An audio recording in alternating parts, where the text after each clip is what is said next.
Hidup adalah pilihan. Dan apapun yang kita lakukan sekarang adalah hasil daripada perbuatan-perbuatan kita di masa yang lalu. Andaikan perbuatan-perbuatan kita di masa yang lalu itu adalah menghasilkan kita yang sekarang, berarti kalau kita pengen diri kita besok nggak sama kayak sekarang, berarti kita harus mengubah pilihan-pilihan hidup kita. Karena kata Einstein, hanya orang gila yang pengen hasil beda, tapi caranya sama. Jadi dia maunya caranya gitu terus, tapi dia pengen hasil yang berbeda, yang nggak bakal pernah dapat. Dia tahu bahwa kehidupan yang sekarang itu membuat dia misalnya contoh tidak bisa menghafalkan Quran sedikit pun. Tapi dia nggak ada yang mau berubah dalam hidup dia, yang nggak bakal apa-apa. Dia tahu bahwa selama ini kehidupan dia itu tidak membawa dia untuk punya pasangan. Ada orang pengen nyari pasangan, misalnya, kok nggak dapet jodohnya? Ya nggak dapet karena Anda gitu-gitu terus. Coba kalau Anda melakukan sesuatu yang berbeda, ikut ngaji jomblo 1-16 episode, minimal ada sesuatu tambahan, berarti nanti hasilnya juga ada tambahan. Kalau Anda kemudian melakukan dakwah, Anda melakukan sesuatu, pasti hasilnya tambahan juga. Ini sesuatu yang berlaku secara umum. Dan secara Islam pun sangat diakui. Maka secara Islami, orang yang pengen hasil yang istimewa pasti melakukan hal-hal yang istimewa.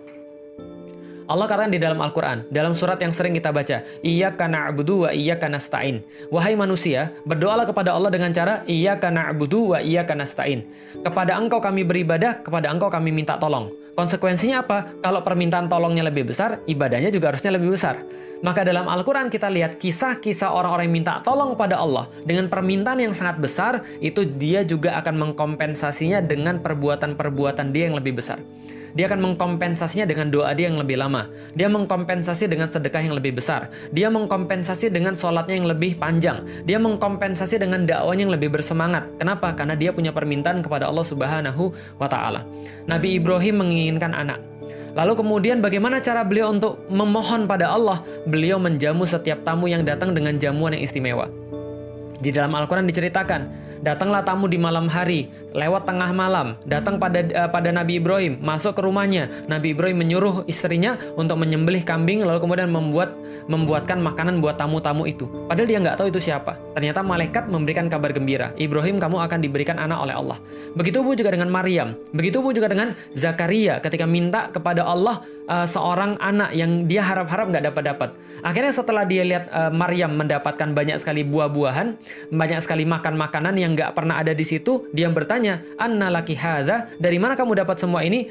"Huwa min indillah," katanya Maryam, saya dapat itu semua dari Allah. Dan lalu kemudian dia melihat, oh, di situ kemudian mihrabnya Maryam. Maka Zakaria langsung sholat di tempat istimewa itu, melakukan hal yang istimewa. Lalu setelah itu turunlah kemudian malaikat berkata, Allah telah memberikan kabar gembira kepadamu dengan adanya Yahya.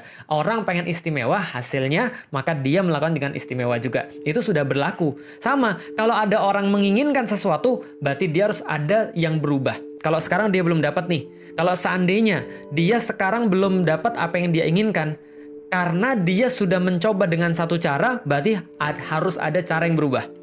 وَلِكُلٍّ وِجْهَةٌ هُوَ مُوَلِّيهَا فَاسْتَبِقُوا الْخَيْرَاتِ أَيْنَمَا تَكُونُوا يَأْتِ بِكُمُ اللَّهُ جَمِيعًا إِنَّ اللَّهَ عَلَى كُلِّ شَيْءٍ قَدِيرٌ